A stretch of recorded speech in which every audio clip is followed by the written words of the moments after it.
Turn my ringer off here, huh?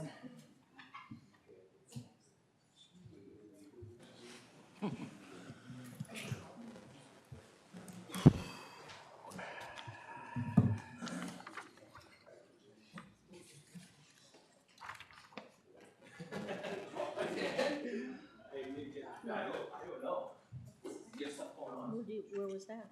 I just found it.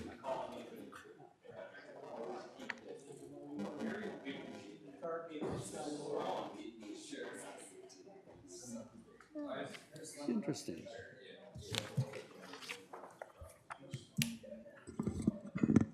Here, we're just observing here, we're not talking at all. I can, Ask a question.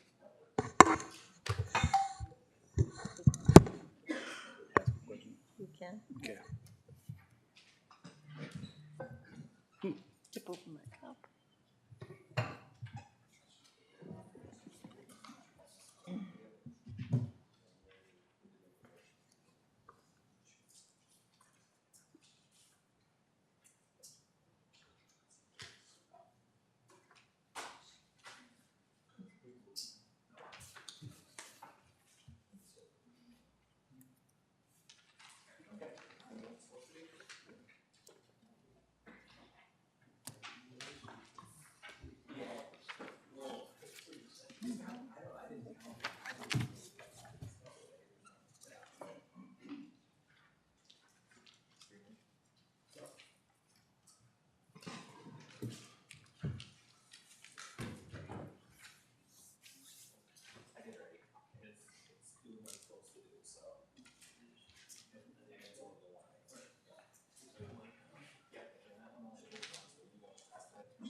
Okay, I got 6 if you're ready.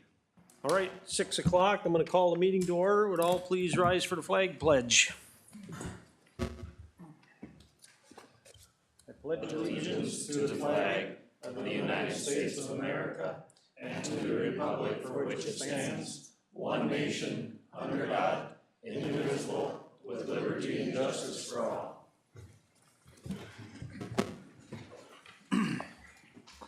like to welcome everyone to tonight's meeting.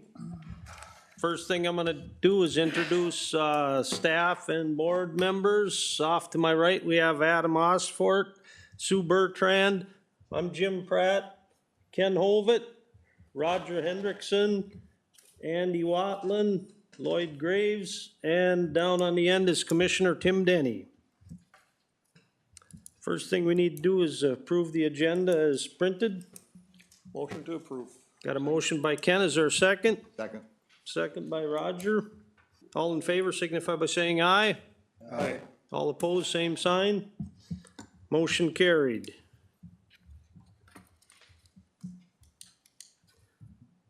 All right, our only agenda item tonight is for North Star RNG LLC. And they are represented by, Mark Hill. and at this time, we will have the staff report. Okay, I just note here, this is a continuation of the same application that we reviewed a couple months ago, but I'll go through the staff report with some edits that I had from the last time here. Again, our applicant here is North Star RNG LLC.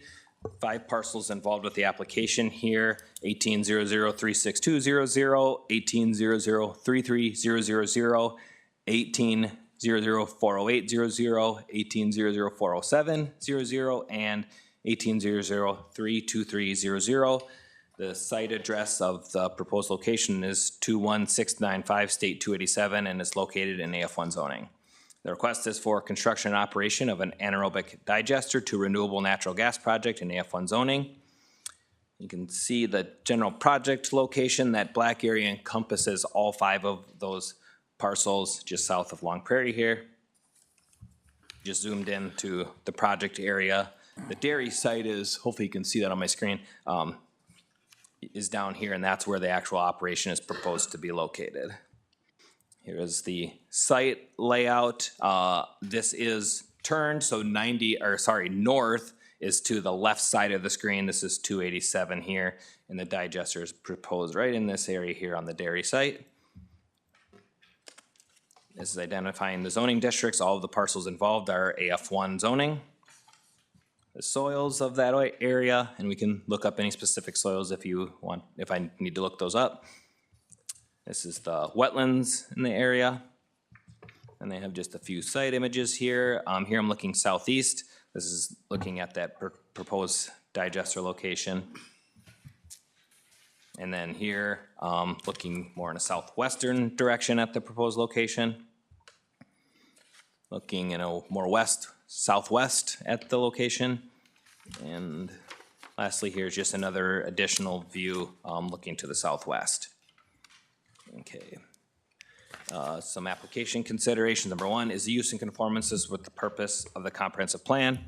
Economic development guiding principle number 1 states to educate and inform the public that agricultural businesses have the same, if not greater potential than other businesses. Economic development guiding principle number 4 states to promote, protect, and support existing business and agriculture. Natural resource guiding principle number 5, protect the air quality in the county to comply with Minnesota pollution control standards. Utilities, energy, and communication, and there's a subset to that section about animal waste. It states these 4 things. Methane production is practical at individual farm levels with anaerobic digesters. An industrial scaled collection system is expensive because of water weight. High moisture content of animal waste is a problem for combustion and must be supplemented with drier feedstocks like wood chips. The lowest total BTUs from the renewable energy sources. And the last point, local turkey litter burner in Benson, Minnesota. There's been a large increase in turkey operations in the past decade. Just to note that the comprehensive plan and where these were taken from was adopted in 2009. 2, the establishment of the conditional use will not impede the normal and orderly development and improvement of surrounding properties. The proposal will not impede the ability of neighboring properties to further develop or improve their individual properties. 3, the applicant, in the opinion of the Planning Commission, has demonstrated a need for the proposed use and is reasonably related to the overall needs of the county and to the existing land use. The applicant has identified that milk consumers are looking for a lower carbon emission from dairies. Additionally, the proposal supports efforts to move towards renewable energy forms. 4, the use will not create an excessive burden on infrastructure, including parks, schools, streets, or other public facilities or utilities which serve or are proposed to serve the area. There are no parks, schools, or other public facilities or utilities in the area other than the public roadway. The road to access the site is a state highway that is constructed and intended for heavy use. 5, the use will not create a pollution hazard or other detrimental environmental effects both during and after construction. Effects to be considered shall include, but not limited to, soil erosion and sedimentation, pollution or other degradation of surface water and groundwater supplies, impact on water supply, and adequacy of sewage treatment. The septic systems on the site have been verified as compliant. Usage of groundwater has not been identified, but she can considered a part of this application. There are no surface waters in the immediate vicinity of the construction site, but erosion and sediment control should be implemented during the construction phase. 6, adequate measures have been or will be taken to sufficiently minimize traffic congestion and provide sufficient off-street parking and loading space to serve the proposed use. Traffic congestion is of minimal concern for the proposal as the site is located along a state highway. Adequate areas available for off-street parking and loading space. There is an anticipated increase in truck traffic with hauling to the site. 7, adequate measures have been or will be taken to prevent or control offensive odors, fumes, dust, noise, glare, appearance, and vibration so that none of these will constitute a public nuisance. Digestion of manure produces a number of odorous gases and compounds. This proposal is designed to reduce offensive odors or fumes with production taking place in a sealed environment. The appearance is proposed to blend into an agricultural setting. Other concerns are minimal and are common in an agricultural setting. 8, the intensity of the proposed use is not inconsistent with the purposes of the ordinance and the purposes of the zoning district in which the applicant intends to locate the proposed use. animal feedlots of 500 animal units or greater, or manure storage with a capacity of 500 animal units or greater require a conditional use permit in AF1 zoning. Uses of the same general character require a conditional use permit also. Some additional questions to be asked here. What is the water usage of the digester annually? What happens to the pipe within the public right-of-way if the pipe is ever abandoned? Will there be additional feedlot sites contributing to manure to the digester, and if so, how much? If additional manure is brought into the site, what is the anticipated increase in truck traffic to and from the site? Is processed manure returned back to the original feedlot location? Where is the natural gas pipeline tied into the gas company's system? What is the length of the contract to provide gas to the company? Who will the methane gas be sold to? How many gallons of waste can be produced by the digester? How much manure storage is contained within the digester? What are the hours of operation? What safety controls to prevent gas leaks and explosions? How is ammonia captured and treated in the digestion process? How is nitrous oxide managed in the digestion process? And lastly, is there a potential for manure leak from the digester? And in the event of a leak, is there redundant holding areas to capture the leak? With that, I'm going to go into the conditions here first. So proposed conditions at this time consist of, number one, the applicant shall obtain all necessary permitting from other governmental agencies prior to issuance of land use permits, including but not limited to the Minnesota Pollution Control Agency. Two, applicant must abide by construction and stormwater requirements identified in Minnesota Rule 7090. Three, proposed facilities shall be constructed and installed in accordance with engineered plans. Four, the applicant shall host a meeting on-site with all local public safety personnel to review emergency response plan prior to issuance of land use permits. Five, proposed digester is restricted to the digestion of manure. Conversion to other feedstock shall require the review of the Planning Commission. Six, the applicant shall abide by all their applicable federal, state, and local standards. Seven, failure to meet any of the identified conditions above may result in revocation of this permit following procedures established by and listed in the Todd County Planning and Zoning Ordinance. And eight, upon abandonment of 1 year, termination or non-renewal of any permit or certificate necessary to operate the facility, or failure to operate the facility in a manner consistent with this ordinance or with the state and federal regulations, the landowner and the owner and operator shall remain responsible for all costs of closure, cleanup, or other costs necessary to bring the property into compliance with all federal, state, and county regulations and to restore the property to suitable use. So that is recommended conditions. Just to expand on the recommendation a little bit more, there is a citizen's petition for EAW that was submitted to the Environmental Quality Board. Yesterday, we received a response from MPCA that there is now a moratorium on making a decision on this specific application. So the county board, regardless of what happens here, cannot make a final decision on this application until we hear a response from MPCA on the EAW, and then we'd have 60 days from that time to make a decision. So I think we can continue to go through. Mark has a presentation. We can hear public comments, have discussion, talk about conditions, but ultimately my recommendation to the board here tonight is to table the item. I can still bring our findings and stuff to the county board at a work session to continue the discussion because we can do concurrent review. The county board just can't make a decision on it.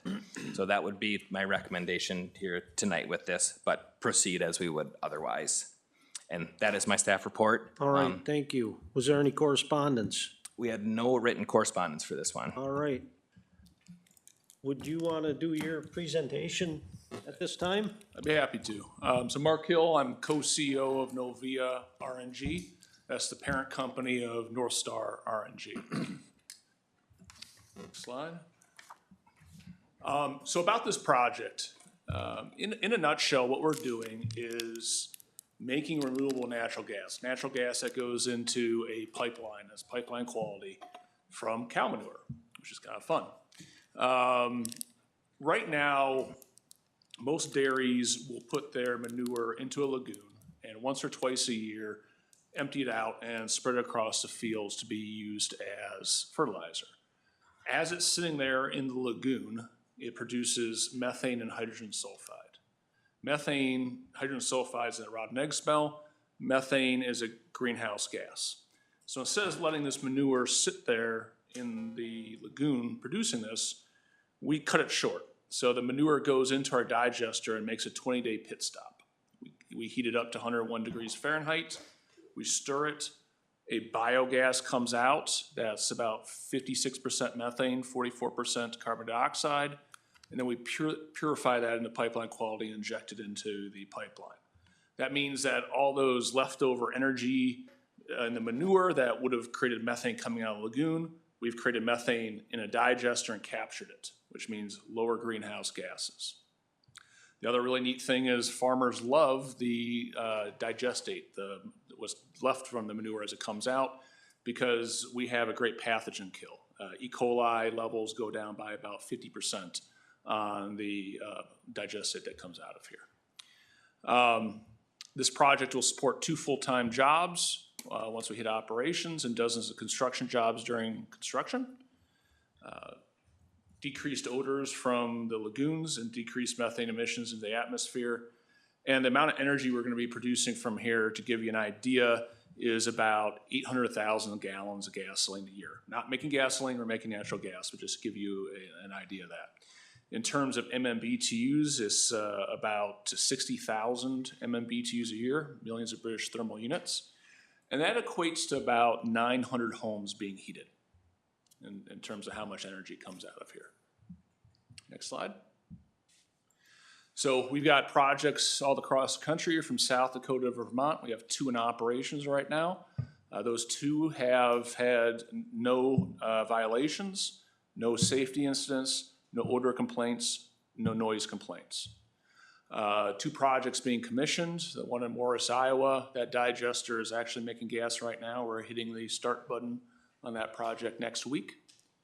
And we're a good-sized company, but we're not a giant company. So we have 36 employees that concentrate on construction, engineering, and operations of these sites. Next slide, please.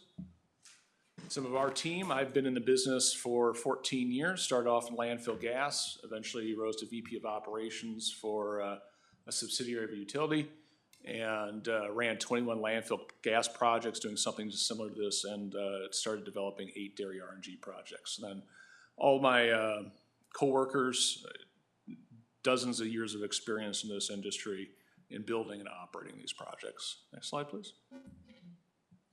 So as we talked about, I kind of stole my own thunder, sorry, but if you think about that lagoon, and if you've driven by on a hot summer day and you get that whiff in the air, that is typically hydrogen sulfide. Our project doesn't create new gases. They're already being created. What we're doing is capturing them and beneficially using the methane and destroying the hydrogen sulfide. And once a digester and RNG equipment are placed in service, and we were sent to a digester for more than 2 weeks before it goes in the lagoon, again, that pit stop, and that's what we're capturing and upgrading. So that picture in the bottom right is our Michigan project that's been operational, ran 98% of the time last month.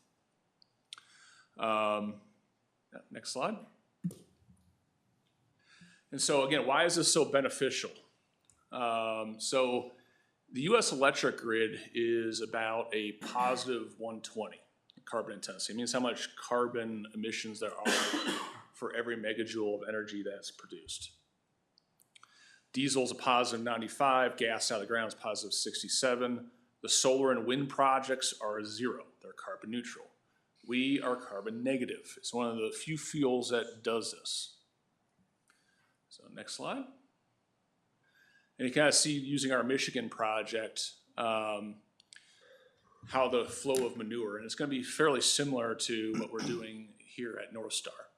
So manure will come in from the barns, it gets pumped into the digester, stirred, heated, and that digester looks big and scary.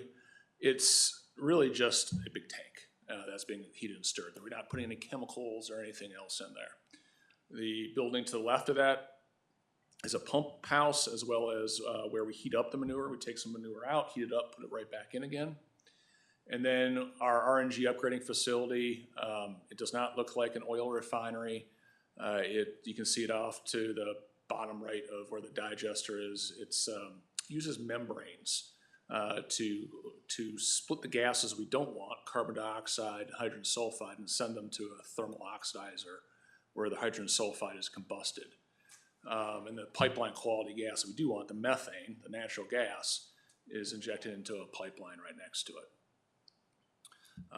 Typically, these take about 2.5 acres, somewhere in that range, so they're not colossal.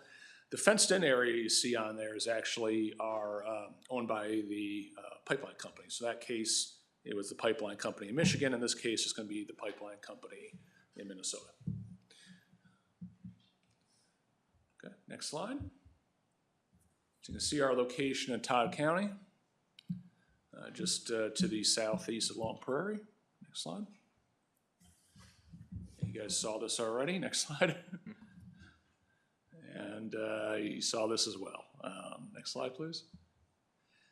So we have 2 potential pipeline routes, and right now we're keeping both our options open. One is to go across the farmer's property and interconnect with the Northern Natural Gas Line. That's an interstate pipeline where we'd be essentially pushing gas in, and then it could go, it's a big giant pipeline that could go to a variety of places. It's the same pipeline that actually feeds Long Prairie. And that is Northern Natural Gas in that case would put in a series of monitors and valves and sensors. We have ours, so it's double redundancy to make sure there's good gas going in. The other option, and this is probably the most likely option, they're about ready to finish their viability study on this, is to inject into the CenterPoint Energy Pipeline to Long Prairie. They would extend the pipeline from the city gate. The city gate is like a little valve station they have coming off the interstate pipeline that feeds the city to the site. And so CenterPoint would own that, CenterPoint would operate it. We would pay for it. And it would, then if anybody was along that route, I cannot speak on behalf of CenterPoint, but my past history with utilities, I'm more than happy to sell you natural gas if you're along that route. Next slide. So some of our equipment, most people have questions around the digester itself, which the farm gets to pick the color on. This farm picked green. It is at the sidewalls about 70 feet tall, and the top is 82 feet tall. It is about 78.5 feet wide with a concrete skirt around it. And then we have a series of equipment buildings and different containers. The tall object you see on the right is a thermal oxidizer. That thermal oxidizer is running right there. So that's what that's doing is combusting the tail gases we can't put into the pipeline. So that we do not emit hydrogen sulfide in the air. We want to combust them and produce sulfur dioxide instead. But it cuts down on odors.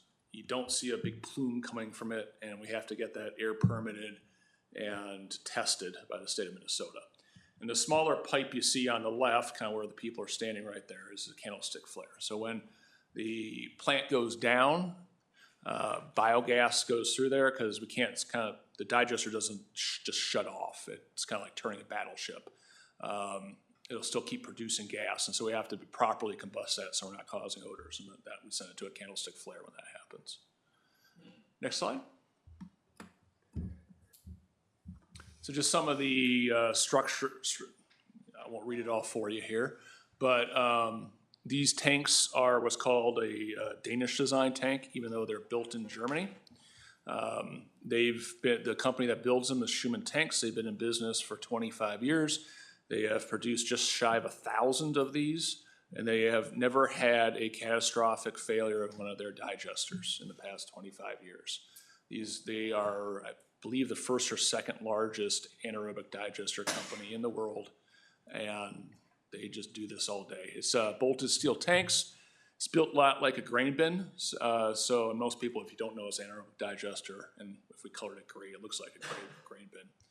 They'll build the roof first, and then they'll start jacking up the roof and put the side panels underneath and keep jacking it up until it gets to the top height. It goes up in about 5 weeks. Next slide. And so environmental compliance is a huge deal for us. We are constantly monitoring to make sure that we're properly combusting any gases that are coming out of the digester. And I'll remind everybody, these are gases that are already coming out of lagoons, and it's every anaerobic lagoon, and going into the atmosphere. We are not creating new gases. What we're doing is capturing the methane and the gases we don't like, properly destroying them, per Minnesota regulations.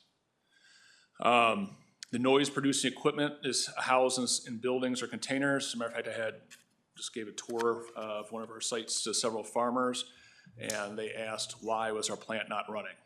And I opened up the door, and then they could finally hear that our plant was running. So it's a very quiet plant. If you're 100 feet away, you will not hear anything.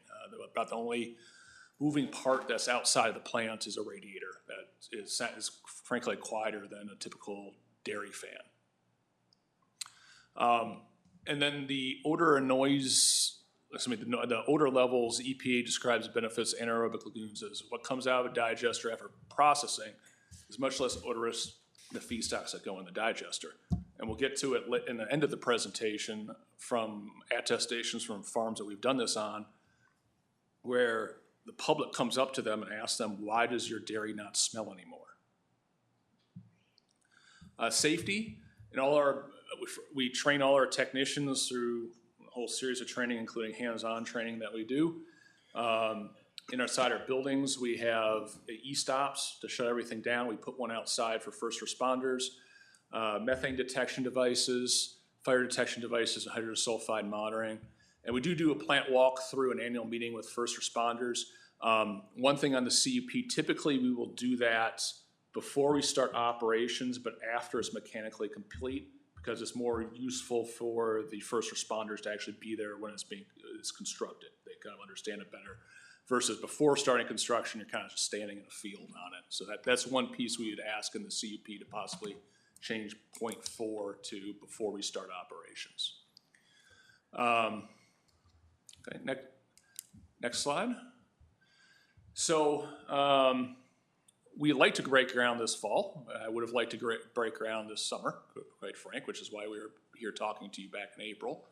But at this point, groundbreaking this fall, finished construction in 2025, injection of the pipeline in fall of 2025, and steady state operation late that year. And you can see our West Branch project and then our Buckhorn project that's under construction. That's 3 months old, that picture, in the top right there.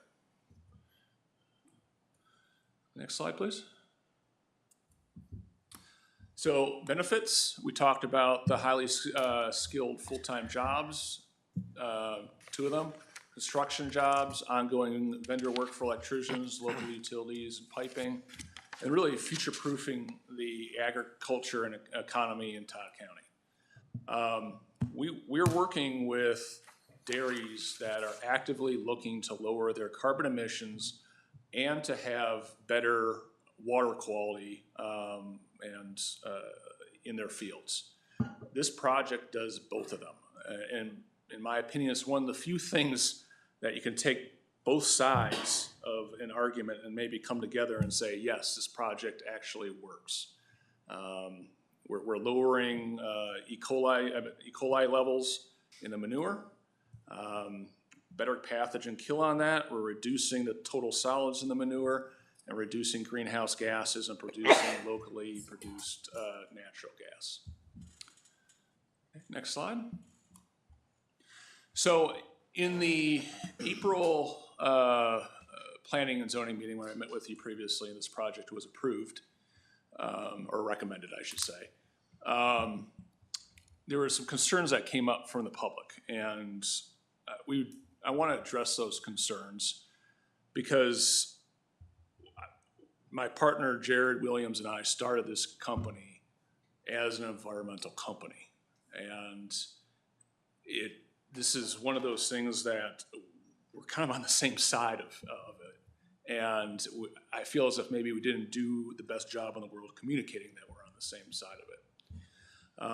We're not using extra water on this project.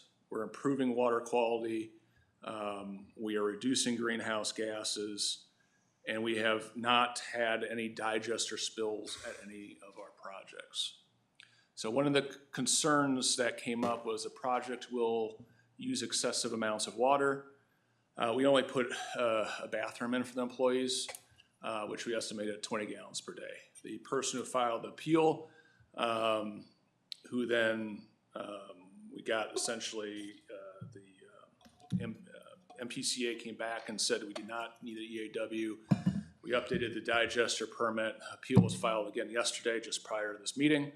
I'd imagine, again, they're gonna come to the same conclusion on that. But in that appeal that he filed, that he stated needed not water for this, he cited studies that water was used in small swine farms in sub-Saharan Africa in the 1990s.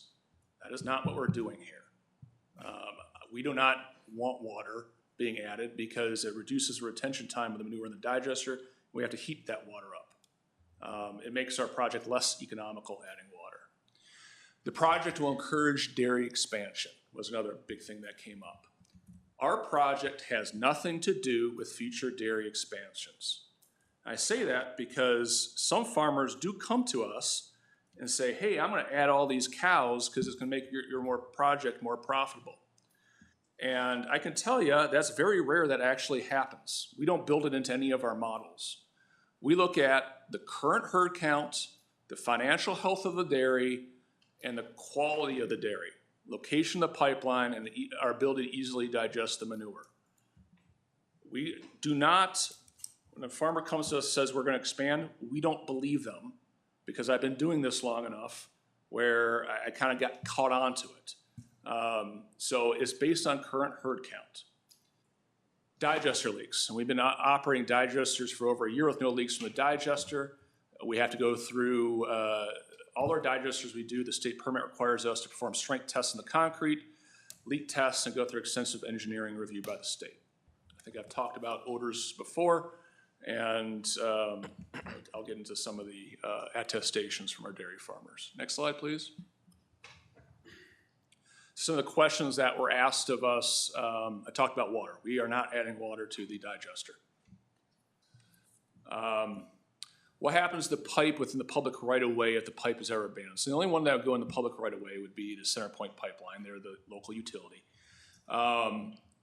It's owned by CenterPoint, and they would likely continue having a place to service customers since it's already paid for. If for some reason they abandon the pipeline, CenterPoint would have to do whatever they do on the rest of their pipelines in the state and make it inert per the requirements from the Public Utilities Commission. Will additional feedlots contribute to the manure of the digester? If so, how much? So Ward Spring, Timber Farm, and Hollerman Dairy would for a total of about 1,100 cows. We expect about 3 trucks a day to be coming in. Overall truck traffic we expect to go down. And why is that? Because the digester reduces the amount of manure by about 5% by digesting it. And it is more pumpable. So if you put 10% total solids, so usually on a fiber bedded dairy, I see 90% water and 10% total solids coming to it. And when it leaves our digester, that 10% goes down to 5%. That's a big deal. If you actually were to look at the manure, one would be very solid, almost stackable. The other one would be very liquidy and pumpable. And farmers hate trucking manure. I know you see the manure trucks, but that's a lot of money that they have to spend trucking manure. And so they much rather pump that to the fields in the spring and the fall than trucking it. This will make it easier for them to do that. If additional manure is brought to the site, what's the anticipated increase in truck traffic to and from the site? Is processed manure returned back to the original location? We expect about 3 trucks a day, and as manure comes in, the digestate out of the digester would be filled into the truck and brought back to the dairy. So do a round trip full. Where is the natural gas pipeline tied in the company's system? I think we saw that. There was a city gate just to the west of Long Prairie. That was length of contract to provide gas to the company. So we're currently negotiating it. We have a proposal in front of us. Obviously, I'm not going to sign a multi-million-dollar proposal with CenterPoint if I don't have my permits in place. But if it goes to CenterPoint, what they do is the interconnect agreement is based on a tariff. And if we meet the specifications we're allowed in, there is no length of time on the tariff. So basically, they have an outstanding tariff. They may update it every few years that we have to meet those specs to get in. Who will the methane be sold to? We have not. Again, I'm not going to enter any contracts because I'd have damages if I entered into them right now. But CenterPoint, we participated in an RFP, request for proposal with CenterPoint. We were selected for the final round. We should be hearing back from them in September. If it doesn't go to CenterPoint, it would likely go into a variety of markets. Our current operating projects go into transportation fuel in California.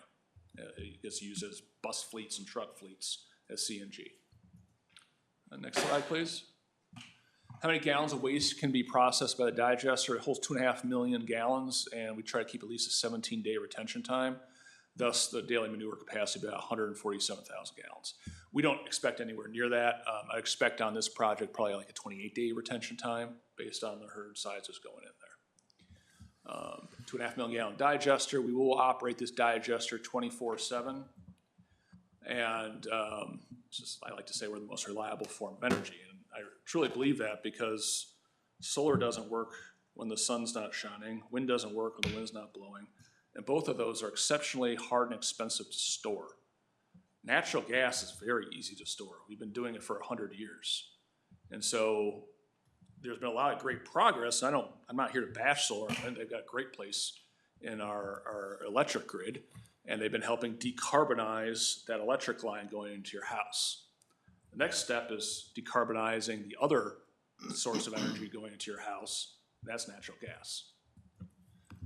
And that's very hard to do, and this is one of the few ways you can actually do it. What are the safety controls to prevent gas leaks and explosions? We conduct a process hazard analysis on the site to address potential failures and how to properly address them. We're constantly looking at set points, so we probably have north of 300 data tags coming into our computer that are monitoring all the conditions within the site, and there's different alarm levels and then shutdown levels if those are exceeded. The plant reverts to a safe state, and typically what happens then is the gas just goes to flare in there. The equipment in the gas areas is Class 1 Div 2 non-sparking, so it has to be specially rated to be operating in a gas environment. We have to use special tools in that gas environment. We have to do proper purging of the lines if we were ever to do a line break in those gas environments. And then we're monitoring the gases in that space for any methane leaks, fire or hydrogen sulfide. And then we have really good employees who are monitoring the site daily. 2 employees, typically what happens is both work Monday through Friday, or one of them might have a day off in there. Then one of them does rounds on Saturday and Sunday, and then one of the 2 is available for call out all day. So if something goes wrong with the plant, it initiates a telephone call out and computer call out and text message call out, and those technicians will get there. And then that's why we hire local technicians so they can respond quickly. How is ammonia captured and treated in the digestion process? Certain types of feedstock do produce ammonia. Our experience with manure is the nitrogen stays with the manure, ammonia being NH4, I think. Testing at our other sites showed below 1 part per million ammonia in the gas. How is nitrous oxide managed in the digestion process? So I've had experience in landfill gas with nitrous oxide. It's typically from the burning of the gases in an engine. We don't have oxygen in our gas. This is an anaerobic digester. We don't add any oxygen. Thus, the oxide portion of nitrous oxide we don't see. If we were burning it in an engine and the fuel was too rich, you could potentially see something like that. Next slide. So before we go there was another question that came up on leaks from the digester. So we talked about there's never been a catastrophic leak from these digesters. Leaks that I'm aware of at sites we don't own typically have to do with poor quality concrete being poured or pipe cracks. What we do around our digesters, we set up a berm, and it will not hold 2.5 million gallons, because if I did that, I'd be digging down to China. But we do set it up to hold several thousand gallons of manure in case there's a pipe crack or a leak. The only leaks, and I won't even call them leaks at our sites, is during the leak test, I've seen weeps on joints on those bolted panels together, and, cause we actually go around and do an inspection on it while it's full and let it sit there for 3 days. And that weep is like your faucet dripping a drip every 5 seconds. And so what we do then is we drill a hole in the steel, and then we put sealant right around that joint, test it, make sure it's not leaking anymore, and then we're good to go. So I won't read these out to you here with letters of support from our from Dairies on our projects. One is from Trillium Hill Farm in Berlin, Wisconsin. The other one's from Maple Road Dairy in Saranac, Michigan. These are both the dairy owners. And by the way, both of them live within a quarter mile of the project. Their families live right there on the dairy. And in every case, they've been satisfied with what we've done. They have tours come through the Trillium Hill project. I'll be out there next week for the Professional Dairy Producers of Wisconsin tour to see what a sand separation system looks like and what a good RNG system looks like. They've had 300 elementary school kids go through the site on hay wagons, looking at how, hey, this is how we make renewable natural gas from cow manure. Next slide. So this is our contact information, and before I end, you know, it's a little personal, but it bothers me, it actually concerns me, when people view this as a environmentally unfriendly project, because as I said before, we started this as an environmental company. And I understand some people have reservations about dairies. It's not my personal experience with dairies. I've been doing this on the dairy side for 7 years now, and we work with exceptionally good dairies, but everybody has their personal opinion. What we have to avoid here is making perfection the enemy of the good. And I truly believe this is a very good project that will have lasting benefits to the water quality, to the economy, to the dairy farm, and to our greenhouse gas emissions here. And I don't want to turn this into a issue of should dairies exist or not, because that's not what we're here for. So that's the end of the presentation. Thank you. Well, at this time, we will open it up for public comment. If you would like to make a comment about the project, raise your hand, you'll be called on. You will get 3 minutes. Come up to the podium, state your name, and there's a paper up there you need to sign in on. So at this time, we will open it up for public comment.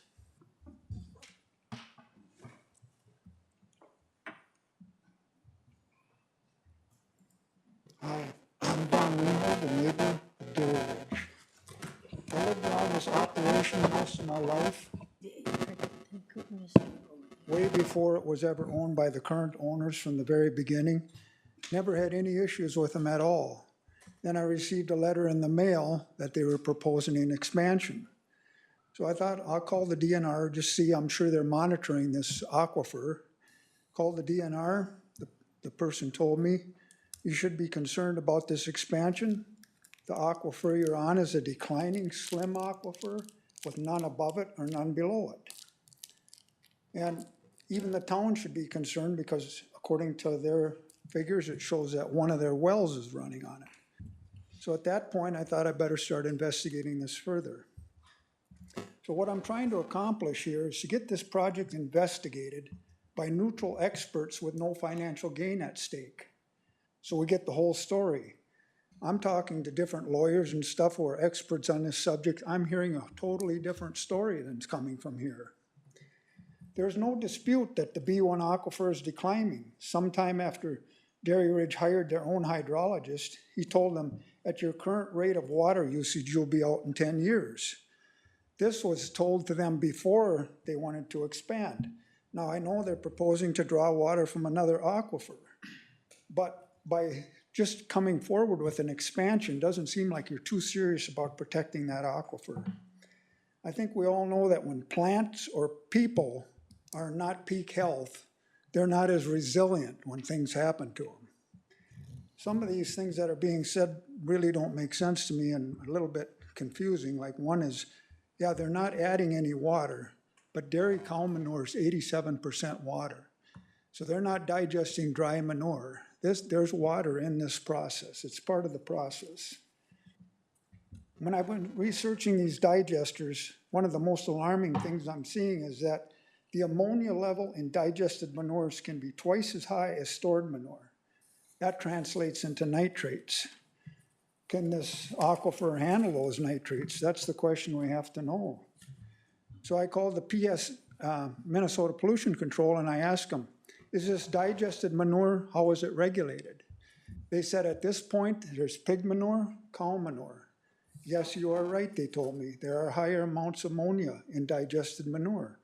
At this point, they go by government regulations, and they are not considered any higher in nitrates. And they said they're trying to get this changed within the next year or so, but it may be a Okay. while. 15 seconds.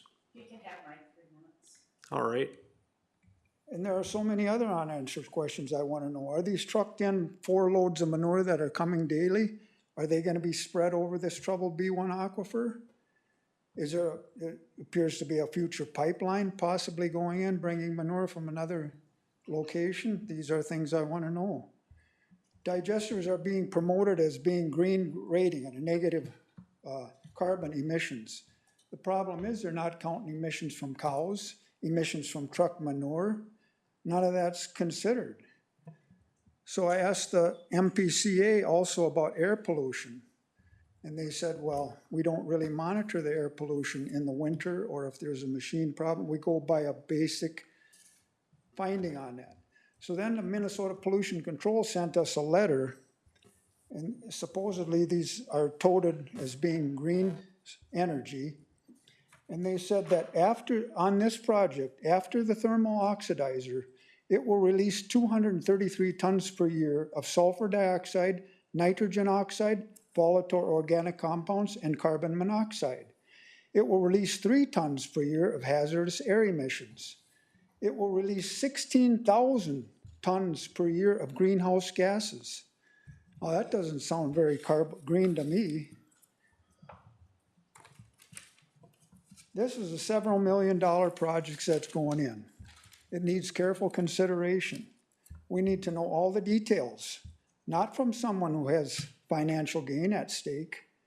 Remember, the people who are promoting this project do not live in this area. Thank you. Randy, can you sign anything? Sorry, I'm too shaky to sign. Make sure you put both your names. Thank you. Any other public comment?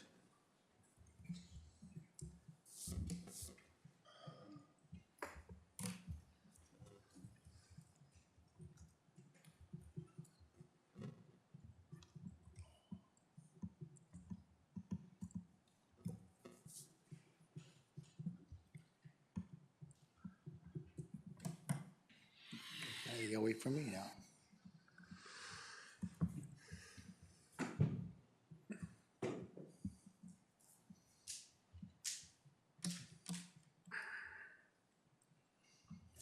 Thank you. Yes, I'm probably the closest resident to this digester. Could you state your name, please? Oh, I'm sorry. Dan Payton, living at 21849 State 287, just north of this digester. Probably the closest living person to this digester. Yeah, I have concern, just like anything building in next to me. I assume this is containing gas fuel, and I'm glad to hear that it has never been a major explosion. But I am concerned about 2 things. One is if there ever was, I'm glad to hear that, again, there was never been one. But in case there was one, how far away is the living condition, assuming there is a regulation, the closest residence to this project? Because I don't think you can build it right downtown. So, okay, how close am I living to this bomb? Right off the bat, I am concerned. The second, this pipeline Is that gonna be owned by North Star coming all the way up to the barn? Or is the barn gonna own the line all the way up to the North Star pipeline? Who owns what at what time? Just a thought, who owns what? And the people that work here, are they going to, where's the response time? Okay, I assume they're gonna be on call. What is the response time? Is it an hour, half hour? How long, how far away can they live? Concerns. Because I am very concerned about the safety with this item going up right next to me. Thank you, Chair. Yep. You want to respond to a couple of them questions? Yeah. So the size of the bomb, there is no bomb. And by the way, it's an excellent question because we take safety very seriously. We go through what ifs. What happens if this valve fails? What if this motor starts sparking, things like that. The pressure inside the digester is about 6 inches of water column. There's about 28 inches of water column in every PSI.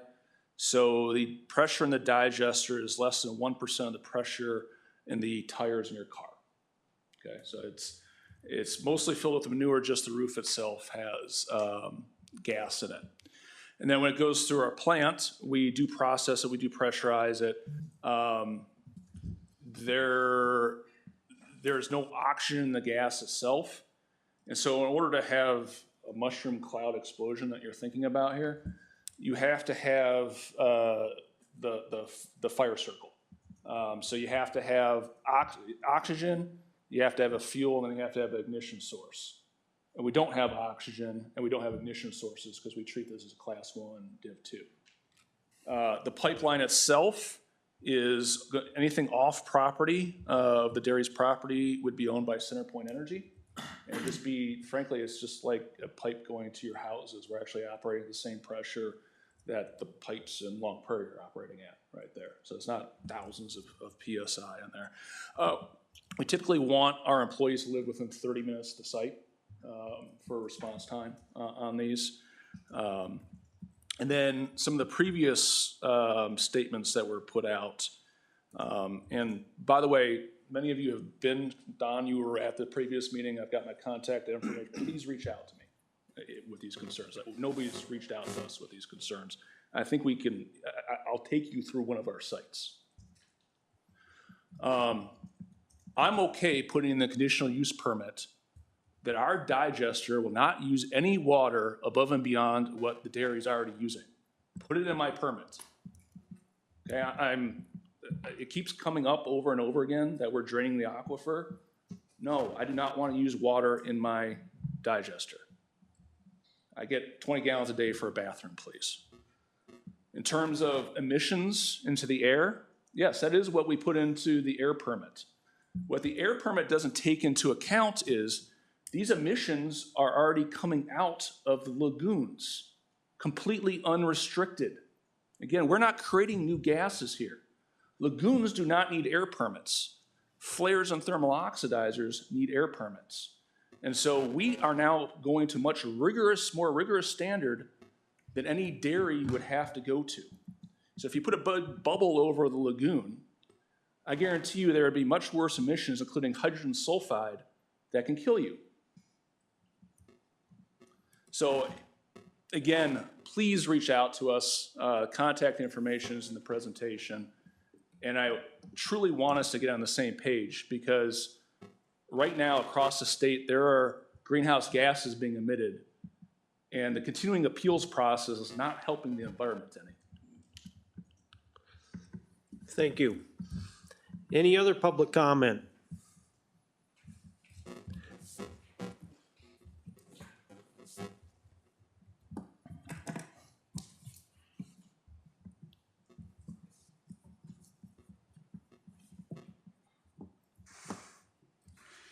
My name's Jack Rohr. I live the second place south of Dairy Ridge. And my biggest concern is, in fact, the first time that I've seen anything, okay, there's that pipeline of manure coming to this operation, coming from Timmer Farm. And in order to get that pipeline there, there's 2 creek beds. These are just east of the Timmer Farm, and plus there's cattails. And one of those creeks goes from Lake Latimer to Lake Charlotte. And years that we've got a lot of snow, I mean, it's just rushing through there. Over by where it goes into Charlotte, there's a lot of times it's almost over the road. The other one, from what the GIS is showing, that it starts at the Cattail Swamp, because there's two cattail swamps directly east of Timmer Farm. And that's the biggest concern, because if there's an issue there, then, where's it gonna go? And crossing those creek beds, what's the Army Corps of Engineers gonna be in there to, regulate this or what? But, the biggest issue that we have now is with the quality of water in the lakes, the streams, everything. There's too many chemicals that are being put on the crops, and where do they go? Down and into our streams. And especially like with these cattail swamps, that's what's regenerating the aquifers. So, we have to start looking at more closely with our water quality. Because if we don't start now, once it's really contaminated, it's too late. So. Thank you. Any other public comment?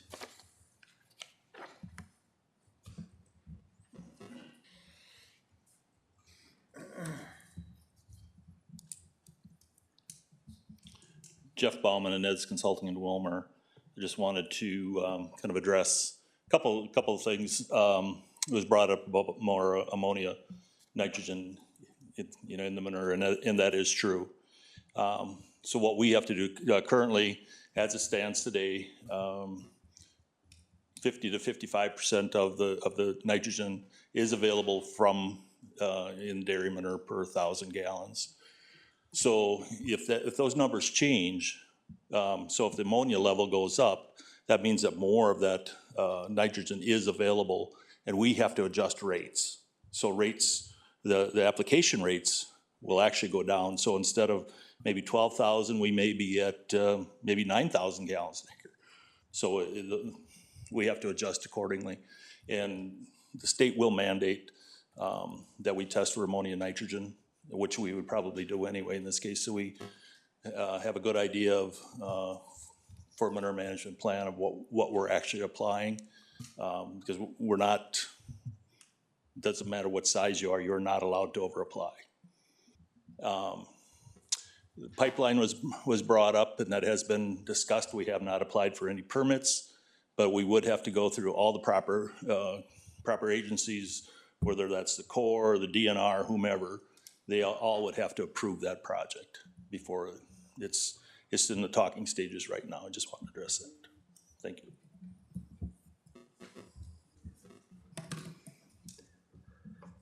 Any other public comment?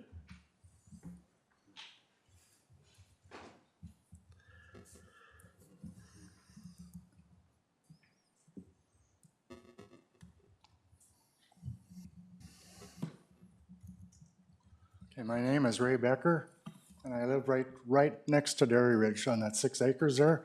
And I too am very concerned on the safety issue.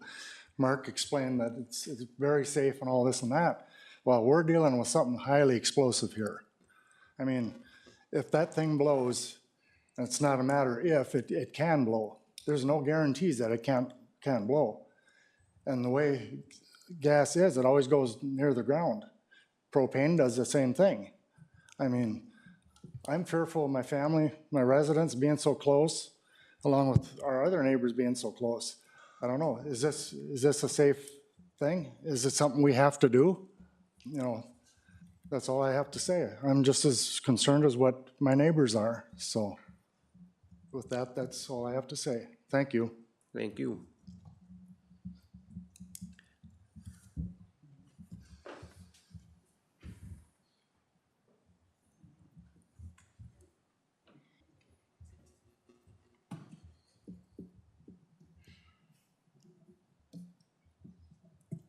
I had more of a question. Could you state your name, please? William Dorman, I live right across the street from Dairy Ridge. Mine was more of a question, maybe I misunderstood, but it's not a sure thing CenterPoint was gonna pick it up yet. They were gonna let you know in September. And then what I understood out of that is if not, there was another company willing out of California. My question is then, would that be pipelined somewhere else if CenterPoint didn't pick it up? Or is there gonna be a truck loading station as it go over the road? Can I answer that? Sure, That's all I had. okay. Yeah, so we have no plans to truck the gas. It's very expensive trucking the gas, and it creates more traffic. If CenterPoint didn't buy the gas, the reality is the gas still goes into a pipeline right here, and it's probably the molecules are being used along Prairie or nearby somewhere. Contractually, the environmental attributes could go into different markets. California has a market for low carbon fuels. Canada has a market, Washington, Oregon. We've done private placement with utilities. We've done private placement with different businesses who are interested in lowering their carbon footprint. I've got projects that just broke ground, 2 in South Dakota, 1 in Vermont 3 weeks ago, that I don't know exactly where I'm selling the gas to yet, but there are markets out there that I know I can tap into for that. Any other public comment? Roger?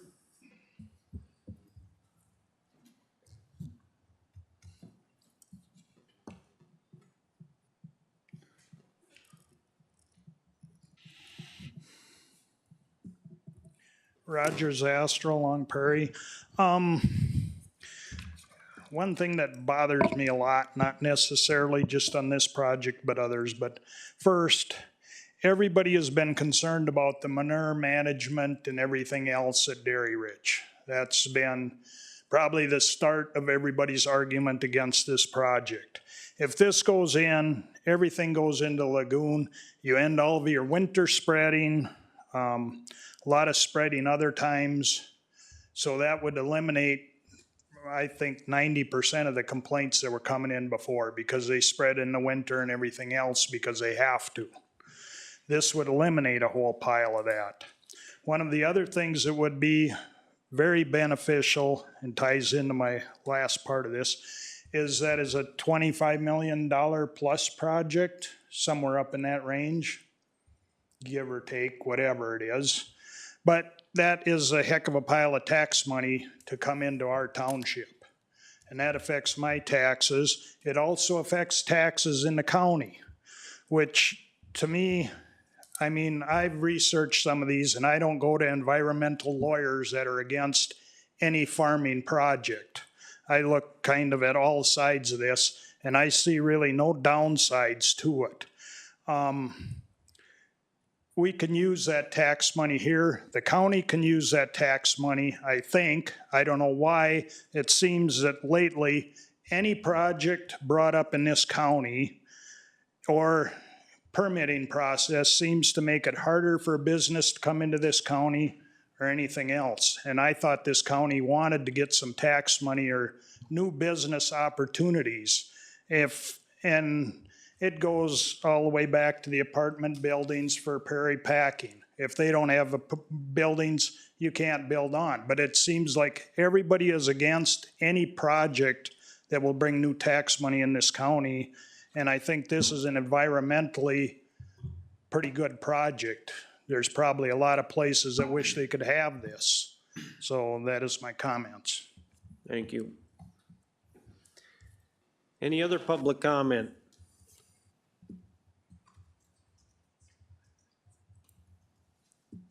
Any other public comment?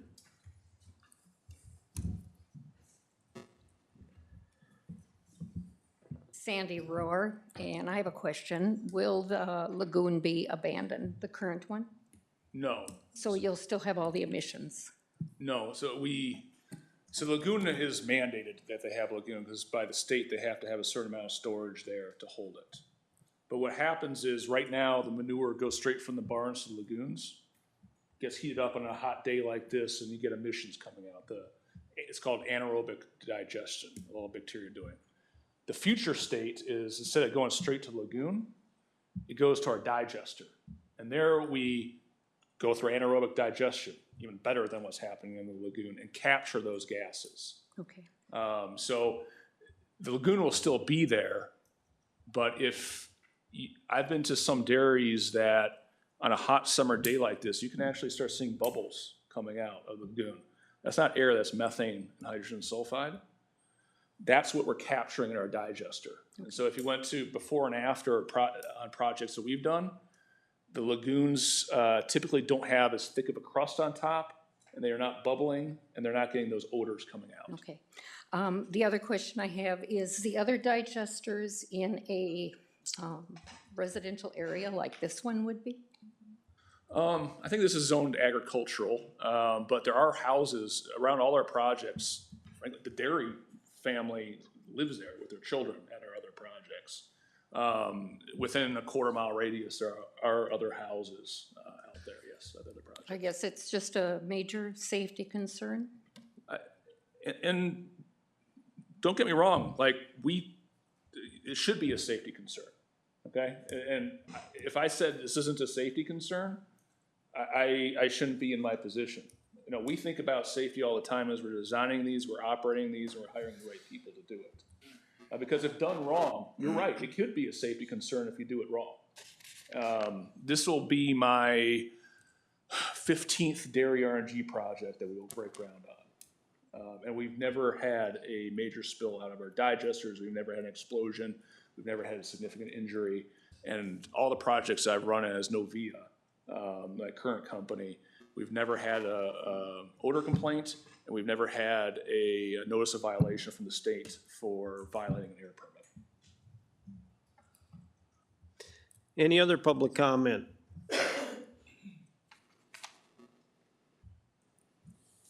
Any other public?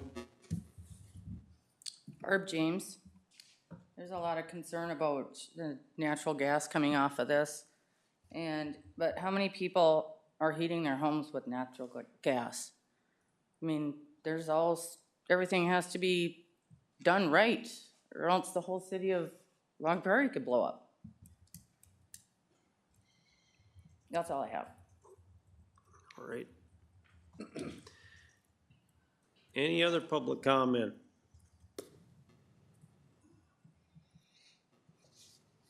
Any other public comment?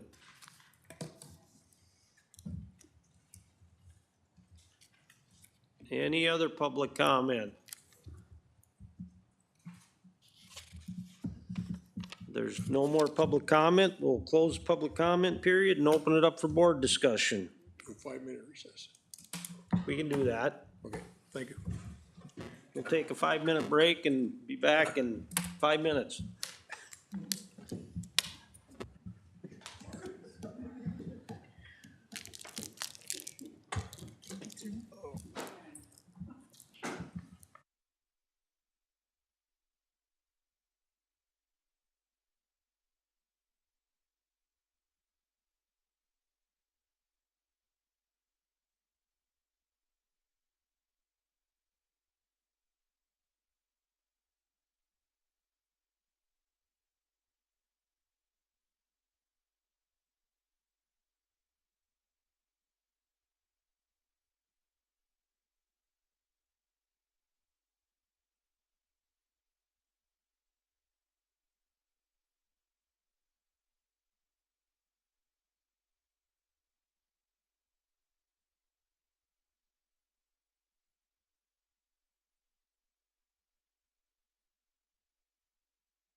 That's what I'm saying, yeah.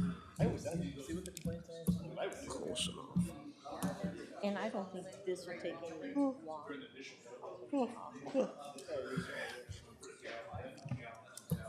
It was interesting to hear the Dick Martinez about the ammonia oxides. It was really those up. They'll have it happen. Yeah. Then they're gonna pull us down like a rerun. So I mean, Ready when you are. All right, we're gonna get back to the meeting. We're on board discussion. Anyone on the board that got any questions, comments? I have about 3 issues I'd like to cover if I could. Okay, You're planning on taking manure from Hollerman Dairy? Yes, That'll be trucked in, right? yes, Okay, and then when they bring in a load, they're basically gonna take a load back home again right, of the digested, yes. okay. And then there's some mention of a pipeline from Timmer Dairy. Can you speak to that a little bit? What's in the Yeah, plans? or- that's something that dairy is considering, and it would have to go through the permitting process. That would not be part of our project. We don't, we essentially contractually take possession of the manure at basically a storage tank before it goes into our digester. Okay. And then lastly, then the digester itself, or the big tank. When you build that out there, that's bolted together or welded together? It's bolted together with special sealant they ship over from Germany, and then leak tested. Okay. And then in the comments here earlier from the public, there was mention that the Minnesota EPA is changing their viewpoint on digesters. What do you know about that? Anything? I'm not I don't know exactly for the Minnesota EPA on Okay. whether they're changing their viewpoint on digesters. I will say we have to monitor emissions out of our project every minute, because I have to submit the emissions to whatever regulatory body we have, both from an air permitting standpoint, and then also to claim our greenhouse gases. And then we have to keep track of every single truck that comes in, how far it went, to estimate the diesel usage, and that goes into the greenhouse gas calculation that we have. That's all I have. all right. Any other questions, comments? Well, I guess I have one question I'd have, and that I know there's gonna be nitrogen left in the manure. And I've heard, and probably a lot of people have heard, that it's a higher content per pound than normal, or is it not? So I'm not an agronomist, but the studies I've read on this, it says it's essentially we're not taking the nitrogen out. Nitrogen stays with the manure because the gas, we don't want nitrogen in our gas.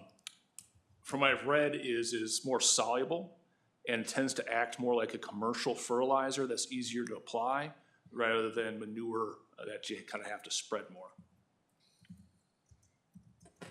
Yeah, you know, I've heard people because concerned about the nitrogen getting into the water supplies, and that's. Well, that would be part of their manure management plan is That's where. Yeah. how much, You're not gonna try and put Make on comment more on that just further. yeah. because you can, because you can only get so much out of it. Well, yeah, the anaerobic digestion process doesn't take significant amounts of nitrogen out. So I've got this big tank I heat up and stir, and nitrogen ends up staying with the manure. Thank you.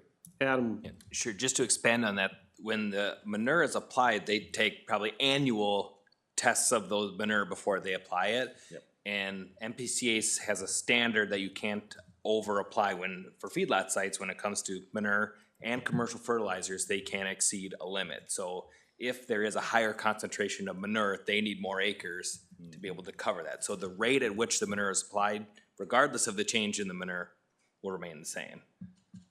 Hopefully I captured that correctly. Okay. I know at one time I worked for a company spreading liquid manure, and I know they had to. This was not a big commercial, just a regular smaller dairy, but yet they had to test all the manure, apply it accordingly. Yep.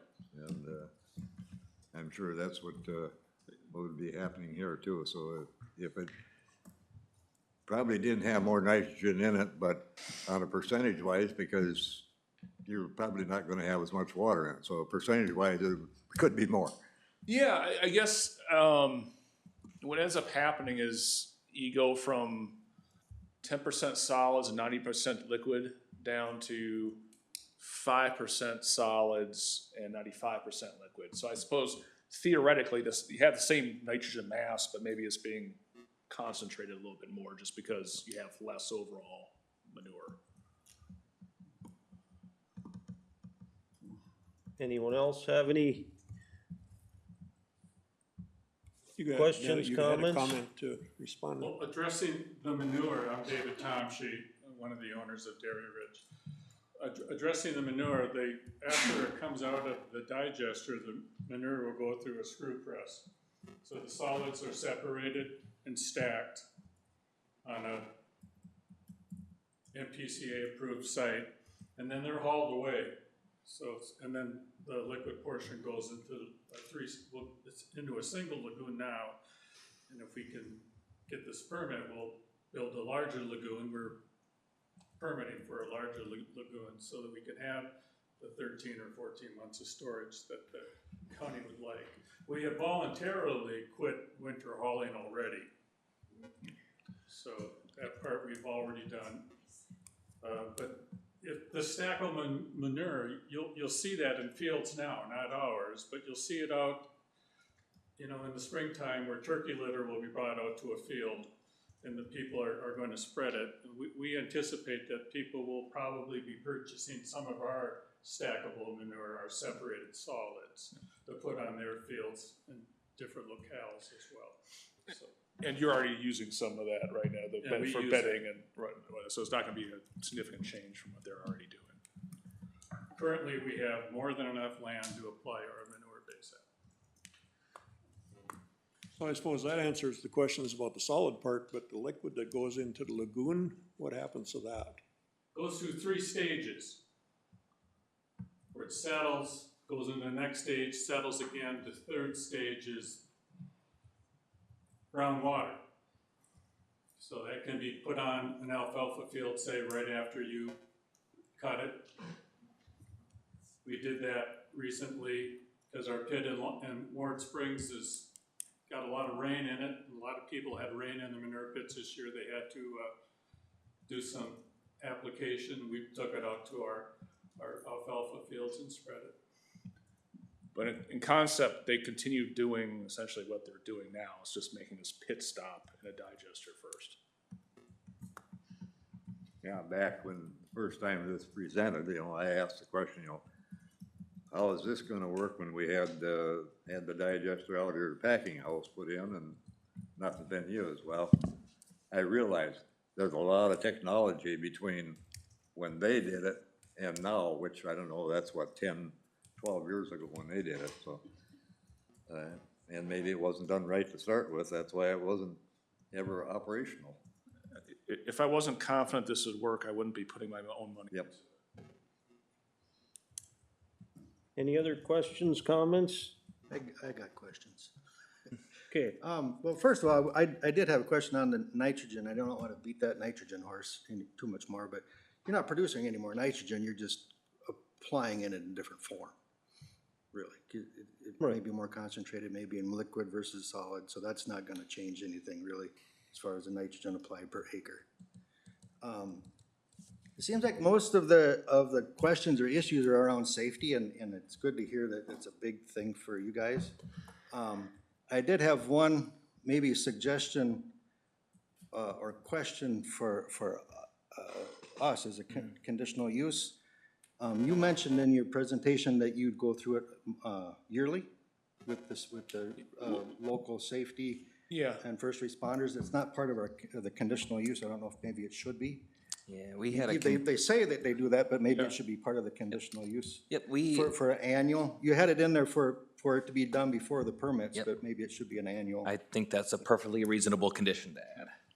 And then some questions, I think, to Mark. How often are your internal safety controls? I know you got a boatload of internal safety controls. How often are they tested and updated?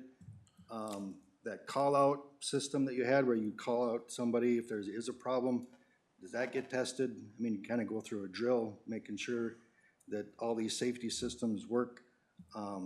Are there leak tests that are done frequently, or is it just like when you first initially build the system? And that's the only questions I had. Okay. So I heard instrumentation and controls.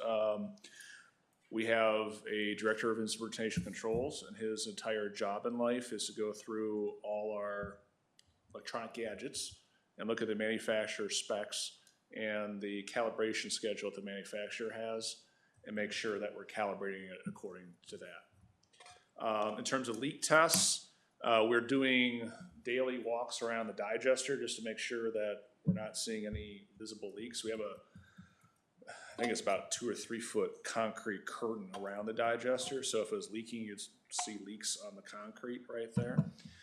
In terms of gas leaks, we actually wear 4 gas monitors, and it's recorded if it ever goes off, and there's actually then turns into like essentially a drill on why did this go off, et cetera, et cetera. Proud to say that at our 3-pedal site, we had a surprise visit by the state of Wisconsin, and in tow with them was the federal EPA. And if you've ever seen the satellite photos that they're now taking of landfills with methane plumes coming out of it, they came in with a $100,000 camera to look for any methane leaks across our site, and they had none. So we take a lot of pride in pressure testing them and going through actually ourselves with looking for leaks on there. In terms of first responders, how we do it at our sites is we do, upon essentially mechanical completion where the buildings and equipment are placed, but before we hit the start button, we'll bring the first responders out to look at it and go through, hey, this is the risks you have. And we actually put signs up, don't spray water in this building because we have electrical equipment, you'll make things worse. Kind of go through what we've seen from the industry of safety incidents. And then once a year, we'll invite them out. I can't force them to come out, but we'll at least invite them out to our sites.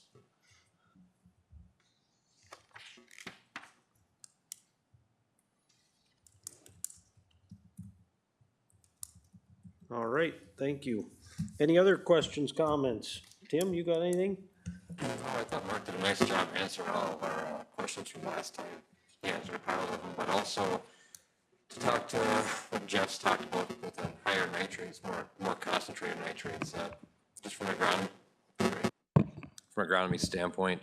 I talked to a few agronomists over the last couple of months, and they're just saying obviously it's just less application, and it's more readily available nitrogen, not so much leaching with over application, with the constant applying to the fields over and over and over with the more gallons or tonnage or whatever. So that's actually, I actually like hearing that the nitrogen is readily available, and it's more of a it's a higher level there. Just so it means just as less times over the field, less times applying.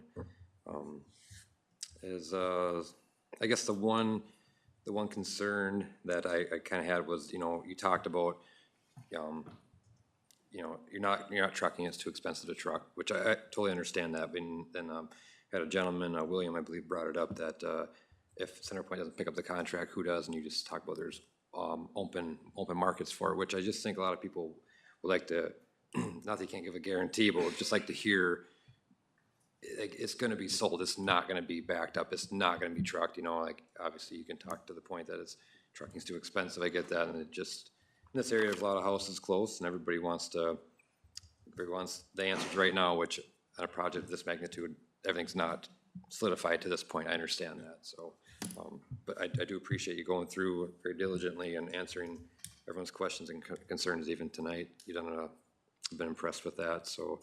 That was my only one. Was I was trying to get some more clarification on the non-trucking guaranteed, so to speak. But so that's part of the project plans we submitted does not include a truck filling station or a truck unloading station. If I had to go that route, I'd probably have to come back to you and ask for a new permit to do that. In a previous life with a previous employer, I did do that, and it was not fun. It was very expensive and a lot of headaches. And so just as a company, we've decided we're not going that route. If we have a dairy where we have to truck the gas as CNG and then dispense it, it's just not a product. Thank you.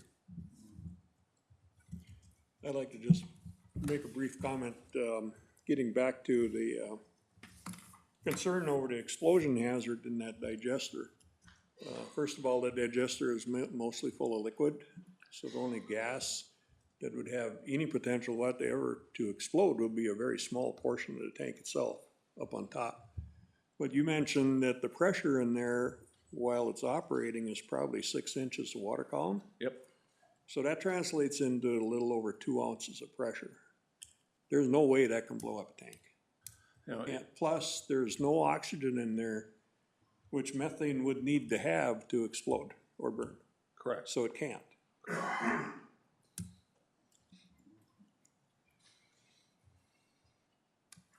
It's also about 45% carbon dioxide, and that's what they use in fire extinguishers.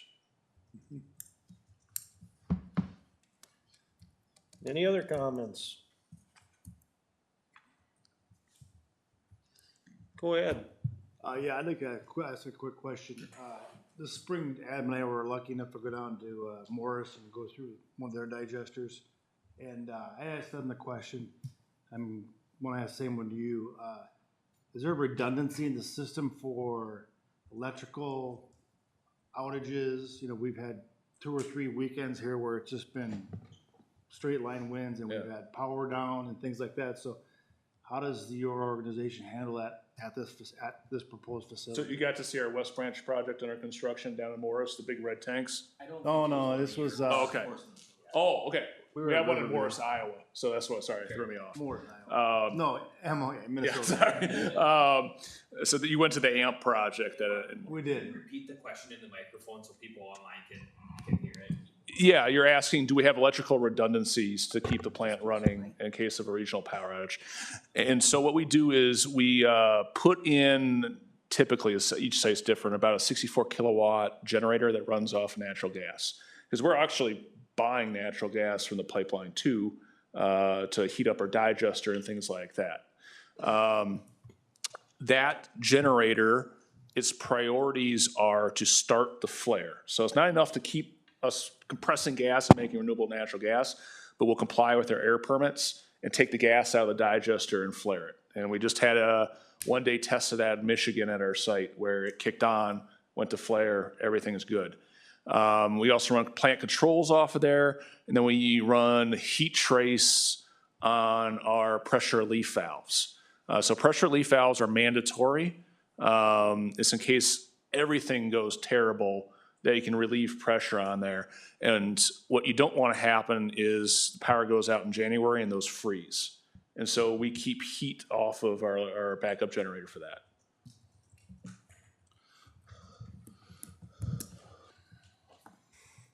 Any other questions, comments?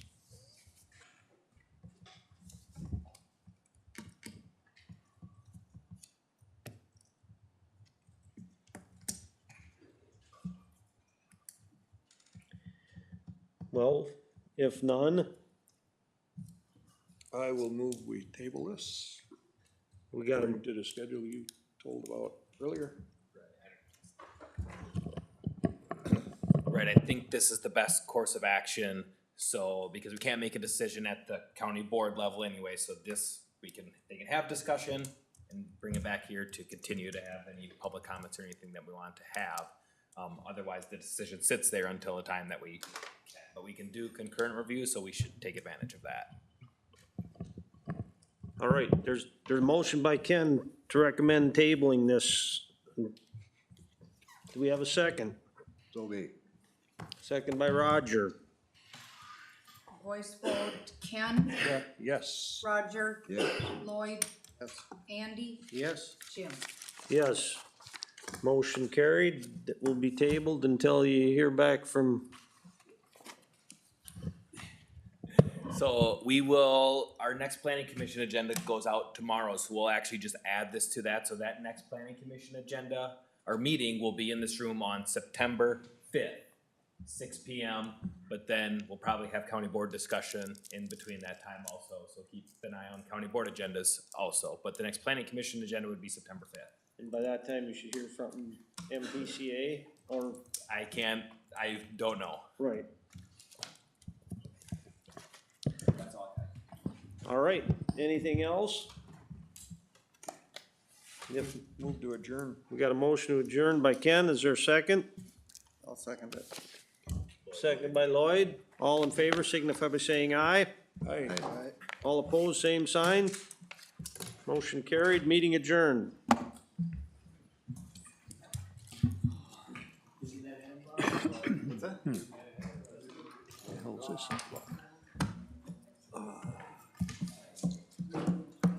Friday, right? It just keeps going.